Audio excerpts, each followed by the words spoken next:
नमस्कार, मैं हूं मनोज वर्मा और आप देख रहे हैं हमारा विशेष कार्यक्रम अटेंशन। शिव की नगरी काशी में बीजेपी शासित राज्यों के मुख्यमंत्रियों को पीएम मोदी ने ऐसा मंत्र दिया जो विकास और योजनाओं के संचालन में एक नई इबारत लिखेगा।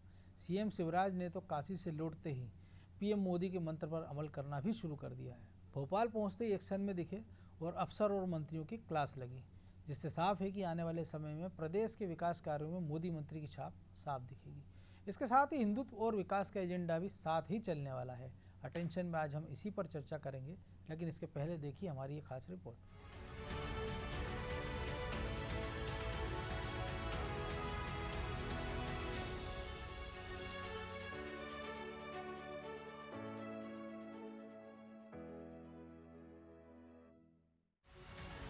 वैसे तो प्रदेश के सीएम शिवराज सिंह चौहान का विकास का अपना ही एक मॉडल है, लेकिन इस मॉडल को जब मोदी मंत्र मिलता है तो नतीजे कुछ अलग आते हैं। ऐसा ही मंत्र मोदी ने काशी यानी वाराणसी में एमपी के सीएम शिवराज सिंह चौहान समेत बीजेपी शासित राज्यों के मुख्यमंत्रियों को दिया। इसके तुरंत बाद सीएम भोपाल आए और मंत्रियों और अफसरों को तलब कर दिया। साफ है कि आने वाले समय में प्रदेश के विकास कार्यों में मोदी मंत्र की छाप साफ दिखेगी। इसके साथ ही हिंदुत्व और विकास का एजेंडा भी साथ ही चलने वाला है। पीएम मोदी ने मुख्यमंत्रियों से साफ कहा कि काशी के विकास मॉडल को देखें और इसे अपने यहाँ अपनाएं। अपने राज्यों में इसका प्रचार प्रसार भी करें। लोगों की सुविधाओं के लिए क्या किया जा सकता है, इस पर फोकस करें। भाजपा सरकार वाले राज्यों में डेवलपमेंट प्रोजेक्ट्स की प्रोग्रेस पर भी चर्चा हुई। इसमें मोदी ने मुख्यमंत्रियों को कई मंत्र दिए। पीएम मोदी ने कहा कि संकल्प से सिद्धि के साधक योगी बने। काम ऐसा हो जिसके बारे में जनता खुद चर्चा करे। जिन कामों की चर्चा जनता खुद करती है, उन्हीं से संगठन शक्तिशाली बनता है। श्री काशी विश्वनाथ धाम के निर्माण और लोकार्पण से सीख लें। यह विरासत के संरक्षण, विकास का प्रदेश और देश में ही नहीं दुनिया में एक नायाब नमूना है।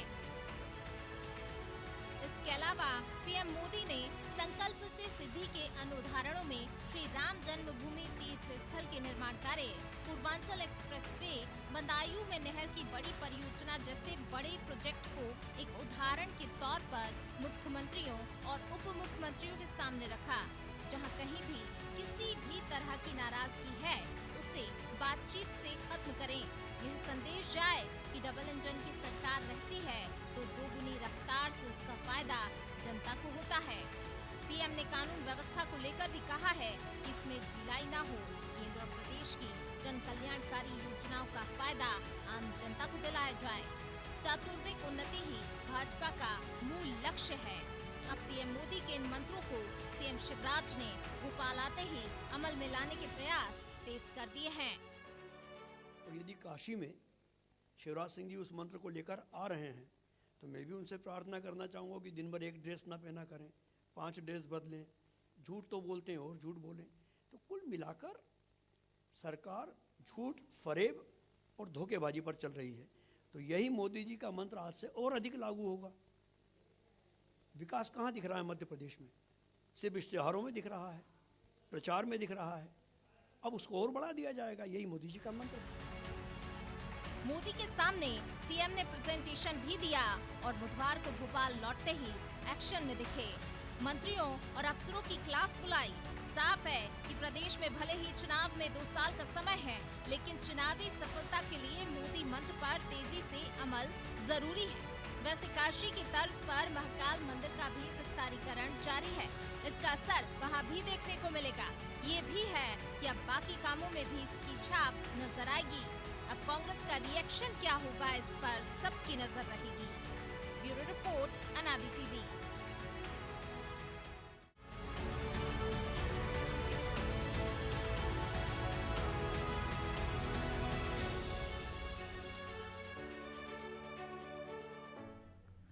तो इसी मोदी मंत्र पर चर्चा करेंगे। हमारे साथ जुड़ गए हैं वरिष्ठ पत्रकार खिलावन चंद्राकर और अनादि टीवी के हमारे सहयोगी ब्रजेश चौक से।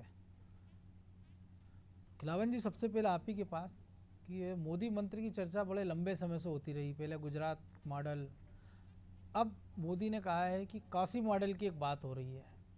तो क्या आपको लग रहा है ये मॉडल बीजेपी को सफलता दिलाने में पूरे देश में सफल रहेगा? क्योंकि अभी तक जो बात हो रही है वो एक सौंदर्यीकरण और एक मंदिर के विस्तारीकरण की बात हो रही है। जब जब चुनाव आते हैं तब तब कोई न कोई मंत्र ध्यान में लाया जाता है जनता से। आपने देखा गुजरात के चुनाव के समय 3 राज्यों के चुनाव हुए, उस समय भी गुजरात के विकास को मॉडल के रूप में देश में प्रस्तुत किया गया था ताकि दूसरे राज्यों में भी चुनावी असर उसका दिखे। लगभग यही हाल अब 5 राज्यों के विधानसभा चुनाव में है, जिसको ध्यान में रखकर आपने देखा होगा न सिर्फ काशी मॉडल बल्कि यूपी मॉडल की बहुत चर्चा हुई पूरे बैठक के दौरान। उन्होंने मुख्यमंत्री पूरे बुलाए, उनके जितने भी शासित मुख्यमंत्री 12 जी, उसका भी उसमें भी और एजेंडा है। हिंदुत्व का एजेंडा बहुत बड़ा एजेंडा है। आपने देखा होगा कि चित्रकूट के बाद उनने काशी में एक बड़ा खुद मोदी वहां मौजूद रह के पूरे काशी मॉडल को दिखाया। नदी के किनारे गए, वहां जल विहार किया, गंगा आरती की, बहुत सारे और न सिर्फ कॉरिडोर जो बनाया गया है काशी विश्वनाथ मंदिर तो उस पर चर्चा हुई, उस पर भी सबको ले गए वहां। फिर विहार किए, जल विहार किए, क्रूज में बैठ के देखा होगा आपने। और सबसे अंतिम बात यही कहना चाहूंगा मैं इस पूरे मसले पे कि आपने धार्मिक एजेंडे की बात कर रही है, हिंदुत्व के एजेंडे की बात करिए, तो आपने देखा होगा कि सभी मुख्यमंत्री अयोध्या भी गए और अयोध्या में रामलला के दर्शन भी किए। तो मुझे लगता है कि पूरे वातावरण को फिर से धार्मिक एजेंडे की ओर मोड़ा जा रहा है। हिंदुत्व के एजेंडे की बहुत लंबी चर्चा हो रही है।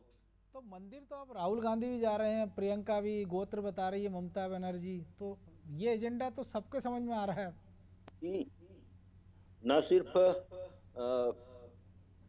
हिंदू एजेंडे पर चर्चा हुई बल्कि यह भी कहा गया कि जो हमारे जो हम काम कर रहे हैं दूसरे सरकारों की अपेक्षा हमारे काम को एप्रिशिएट किया जाना चाहिए, दोनों में अंतर हो जाना चाहिए। विकास कार्यों के लिए कहा गया कि विकास मॉडल जो है, हमारा जो विकास मॉडल है वो दूसरे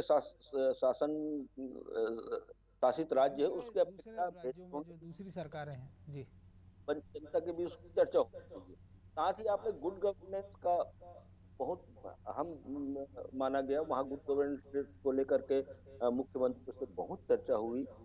और मुझे लगता है कि पूरे एजेंडे को पूरे भाजपा शासित राज्यों के साथ उसके समीपवर्ती अन्य राज्यों में अपने एजेंडे को लागू कराने के लिए हिंदुत्व के एजेंडे को, धार्मिक एजेंडे को खास तौर पे मुझे लगता है इसलिए इस बैठक का आयोजन किया गया होगा। और चुनाव को देखते हुए इस तरह की बैठकें होती है निश्चित तौर पे। लेकिन ब्रजेश जी, इसको मध्य प्रदेश के संदर्भ में किस तरीके से देखा जाए? क्योंकि अगर ये जो बात हो रही काशी मॉडल की, तो इसके जो विस्तारीकरण के साथ एक चीज़ ये भी कि रिकॉर्ड समय में आपने एक काम किया, बिना विवाद के कि ये काम हो गया। कई सारी राज्य सरकारों ने प्रयास किए थे लेकिन सफल नहीं हो पाए।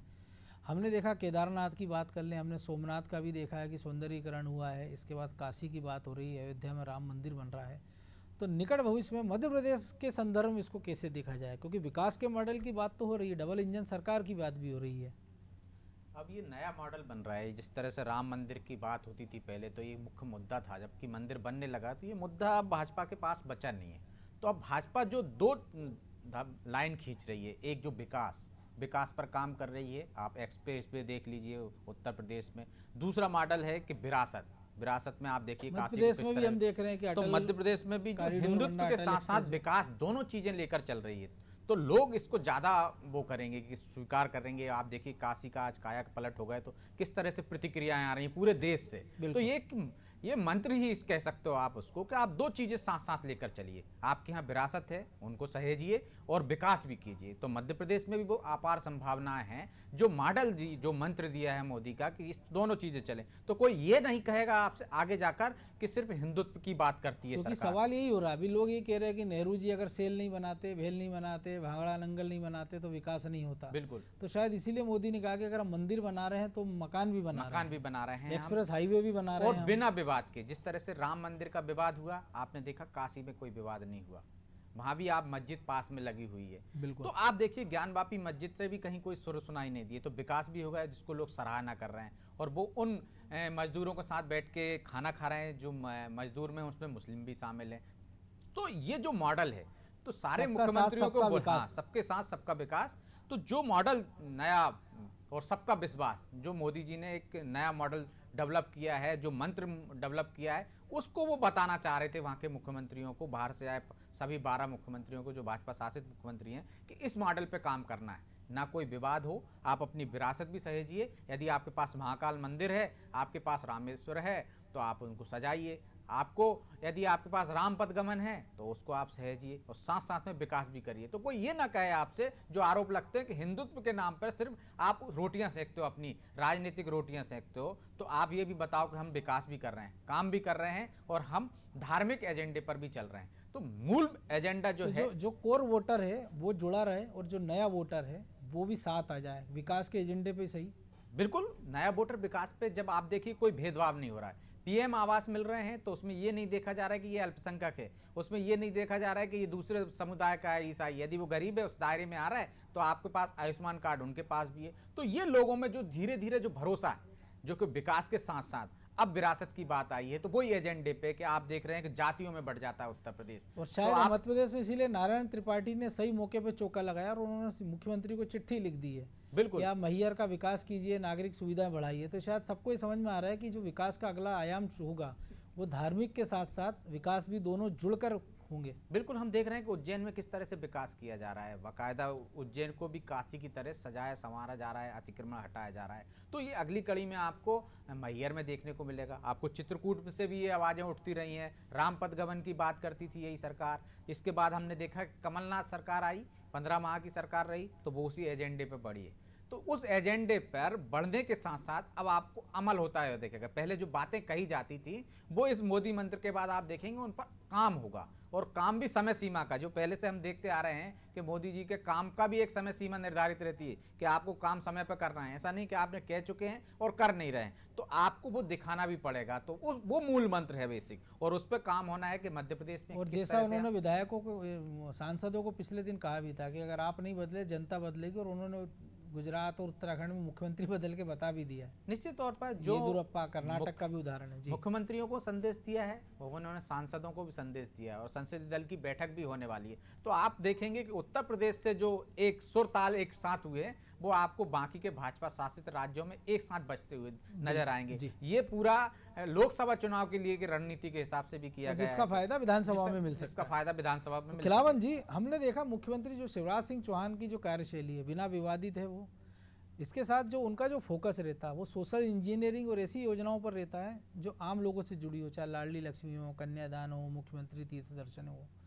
इंफ्रास्ट्रक्चर को लेकर बहुत ज़्यादा कभी वो उतावले दिखे नहीं, लेकिन इसके बाद आपको लग रहा है कि ये इस मॉडल पे जब सरकार काम शुरू करेगी तो इसका असर लंबे समय तक देखने मिलेगा। हालांकि बिजली पानी सड़क के मामले में मध्य प्रदेश की स्थिति हमने पहले भी देखी और अब बेहतर हो गई। आस पड़ोस के राज्यों से हम तुलना करें तो पड़ोस के राज्यों से काफ़ी अच्छी स्थिति में हम हैं, लेकिन जिस प्रकार के एक्सप्रेसवे की बात हो रही थी वो हमने अभी तक हमने देखा कि अगर सरकार की बात करें तो भोपाल से इंदौर की अगर सड़क को छोड़ दें तो बाकी जितने वो नेशनल हाईवे हैं वो केंद्र सरकार द्वारा परिवर्तित हैं। अब इस पर हम देखें, उम्मीद करें कि ऐसा कुछ मध्य प्रदेश में देखने को मिलेगा। निश्चित तौर पे मुझे लगता है कि इस बैठक के बाद जिस तरह से एक्शन में आए हैं शिवराज सिंह चौहान, और तत्काल जो है यहाँ आकर के मध्य प्रदेश में आके मंत्रियों और अफसरों की क्लास ली है, बैठक की है, तो मुझे लगता है मोदी मंत्र का आने वाले दिनों में बहुत फायदा होगा।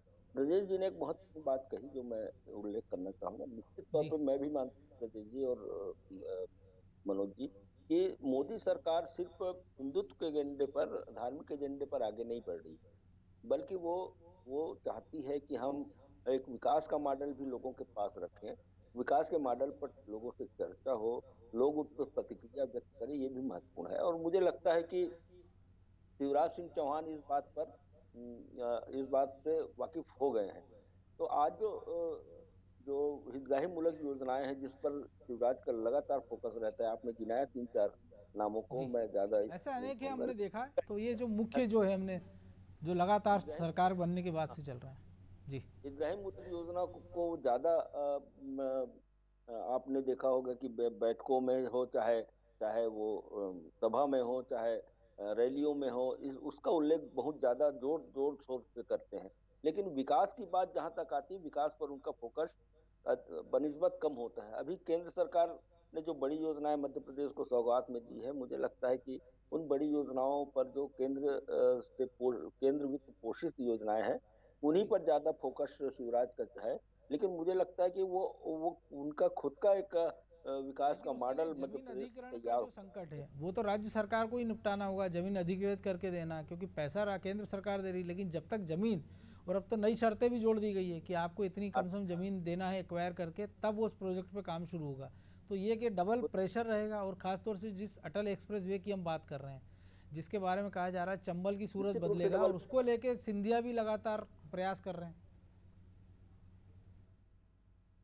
निश्चित रूप से डबल प्रेशर में है। आपने देखा होगा कि खासतौर पर मध्य प्रदेश सरकार, कई राज्य जो है वो वित्तीय संकट से जूझ रहे हैं, उसमें मध्य प्रदेश सबसे ज्यादा वित्तीय संकट से जूझने वाला राज्य हो गया। कई बार तो वेतन के लिए ओवरड्राफ्ट करना पड़ता है सरकार को, और कई आपने देखा होगा हर दूसरे तीसरे महीने में जो है वित्तीय संस्थाओं से लोन लेने की नौबत आ रही है। तो मुझे लगता है कि सबसे पहले अपने आर्थिक स्थिति पर फोकस करने की जरूरत है। जब आर्थिक स्थिति मजबूत होगी तभी मध्य प्रदेश सरकार खुद वित्त पोषित, खुद के खर्चे से कोई विकास का मॉडल प्रस्तुत कर पाएगी, ऐसा मुझे लगता है।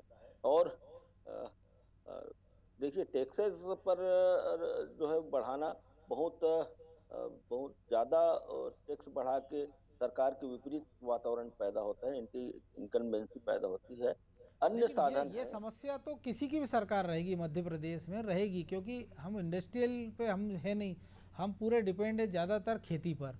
औद्योगिक विकास जितना होना चाहिए था, मध्य प्रदेश देश के सेंटर में भी है, तमाम सारे इनोवेशन यहाँ हो सकते थे, लेकिन कई सारी मजबूरियाँ हैं, पॉलिटिकल मजबूरियाँ हैं या और मजबूरियाँ हैं, तो शायद अब इसको बदलने की दिशा में कुछ प्रयास हो।